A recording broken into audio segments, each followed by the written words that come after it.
একদিন নবী সাল্লাল্লাহু আলাইহি ওয়াসাল্লামের সামনে ওমর রাদিয়াল্লাহু আনহু বসে আছেন। কে বসে আছেন? ওমর রাদিয়াল্লাহু আনহু নাম তো জানেন, ইসলামের দ্বিতীয় খলিফা।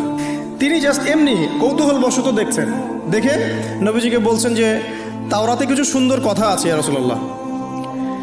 এই কথা বা এই স্টেটমেন্ট শোনার সাথে সাথে নবী সাল্লাল্লাহু আলাইহি ওয়াসাল্লামের চোখ মুখ রাগে লাল হয়ে গেল।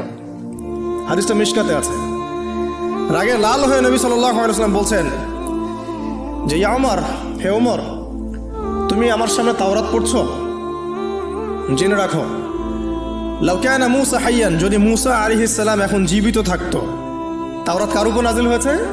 মূসা। তাওরাত পড়ছো আমার সামনে, তাওরাত যার উপর নাজিল হয়েছে সেই মূসা আলাইহিস সালাম যদি জীবিত থাকতো এখন, ফাত্তাবা'তুমুহু, আর তোমরা আমাকে বাদ দিয়ে তার অনুসরণ করতে, ওয়া তারাকতুমুনি, আমাকে ছেড়ে দিতে, লা দালালতুম আন সাওয়াইস সাবিল, তাহলে তোমরা অবশ্যই পথভ্রষ্ট হয়ে যেতে।